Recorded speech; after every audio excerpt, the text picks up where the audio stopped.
I want to show you something. Every time I see this, it makes me smile. For those in the audience who may have difficulty seeing this, it's an illustration that depicts a dejected-looking man sitting alone on a park bench. And above his head is a thought bubble which says, "No matter how many records I get, I'm never satisfied. I gotta get more. I've tried to quit, but I can't. What am I gonna do?" This is like being a junkie.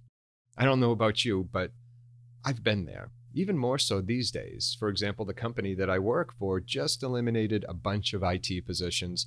So that basically means I need to pay a little bit closer attention to what I spend my money on. I buy a lot of records, and my wife has never really, said much about that. But if I'm being completely honest, there are times that a purchase has showed up and plopped on the porch, and I almost hope she doesn't see it. So in light of all that, I thought I'd address it. The 5 ways to save money on records. Now, as I'm recording this, Record Store Day is only a few weeks away in April 2024, and this one promises to be a really good one. I looked over the listing of the releases that are scheduled for that day, and 2 or 3 stood out to me. One in particular was the Doors live in Stockholm, and as most of you know, I'm a big Doors fan, so that one's on my list. And outside of Record Store Day, there are actually a couple of records that I'm excited about. One is just being released, I believe, in a couple weeks, and it's Judas Priest's 19th, yes, I said 19th, studio album, Invincible Shield. And it amazes me. I mean, this is 2024. I remember the first time I heard You've Got Another Thing Coming and also Electric Eye on WBCN out of Boston. I think that was 1982. And I rushed out and bought Screaming for Vengeance. And this is that copy right here. Now, if someone had told me 42 years ago that in 2024 I would be rushing out to buy the next Judas Priest album, I'd have thought they were high.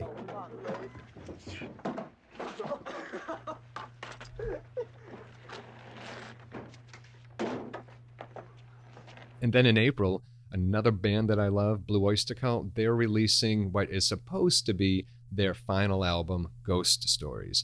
They were probably the very first rock band that I fell in love with back in the late 70s, early 80s. It's really hard to keep a classic rock band down. I mean, just look at AC/DC. They recently announced their 2024 tour, and the Scorpions even have a residency in Vegas. And don't forget the Stones' Hackneyed Diamonds, that album that just came out a couple months ago now, is probably their best one since Tattoo You. And all of these releases cost money. So on to the 5 ways. Stop buying records. I know that one is somewhat obvious, but maybe not realistic. I mean, I do have a large collection, so I have more than enough music to listen to. Actually, way more than enough. And it's not like I stream everything. And if I did stream everything and wanted to save money, I could cancel my subscription, but then I would lose access to all of that music. At least if I decide to stop buying records, I have enough to keep me going for a very long time. But then again, remember this guy. So if stopping altogether isn't an option, that leads to be selective. Now, I fall into this trap all the time. I fall into it here on this channel. Every time someone mentions in the comments an album that they think I would enjoy, the next thing I do after reading that comment is I look it up to see if it's available somewhere. I have an issue. What would be smarter is for me to be selective and to just keep a list of those records that I know I'll enjoy and that I know I'll really want to purchase, like the Judas Priest album and the BOC album that are coming out. Those are bands I've been following for decades, so I can somewhat justify that purchase. Number 3, stick to your local record store. This one has 2 benefits. The first being that you're supporting a local business. I love indie record stores, and one of the first things I do whenever we go to a new town or a town that I haven't been to in a while, I'll usually look to see if there's a record store in that town in case I have a couple hours to kill. I love browsing through aisles of used record stores. You never know, you might just find a gem, a hidden gem that you haven't seen before, that you've always wanted. It's almost like an Easter egg, and sometimes those can be inexpensive. I'm the first to admit I love Discogs, but when I go to Discogs, I'm usually only shopping for a near mint record from a seller that I've bought from before and that I can trust. And near mint records can be expensive, and it's just as easy for me to go to my local record shop and to see if they have the exact same copy on as a VG or VG plus condition. And if so, I can just bring it home and clean it. Often, if you clean a record that's in VG or VG plus, you can bump up its condition. And talking about cleaning, this leads to number 4. Take care of your records. There's nothing worse than having a record that you've owned for decades and only to find something's happened to it and that you need to replace it. And this happened to me with the ZZ Top Eliminator that I had bought way back when it was released in the early 80s. There was a time in the 90s, and I've talked about this before, where I was buying CDs. So all of my vinyl records were stored in boxes. And all I can think that might have happened to this ZZ Top record is it was maybe at the back of a box near a radiator. And as a result, it became warped. Now, I ended up having to repurchase that album, and that's my own fault.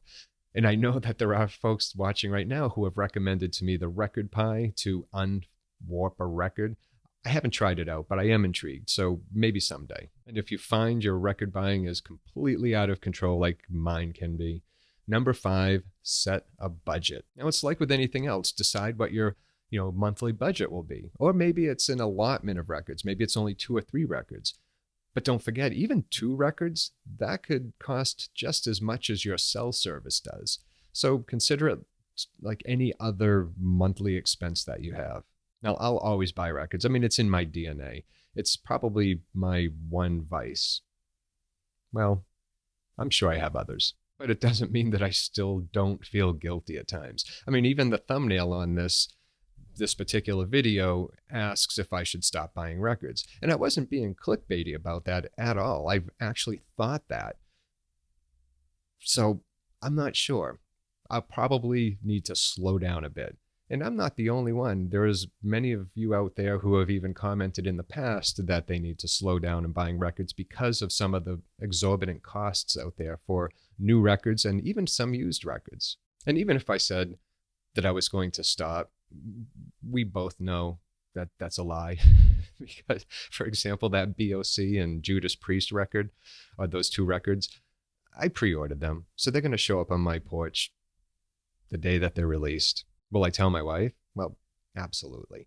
And she's always sitting with me at the very end of the day, listening to music. It's my favorite part of the day. So what are your thoughts? I know some of you have talked about slowing down or not buying any more new records for a while. And then there are some of you who are just beginning your record buying journey.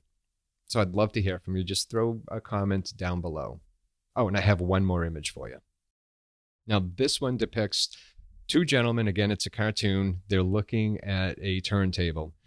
And the caption reads, "The 2 things that really drew me to vinyl were the expense and the inconvenience." The expense and the inconvenience. How true is that? Okay, I'm done. As always, thank you for watching. And until next time, take care of yourself and enjoy your records.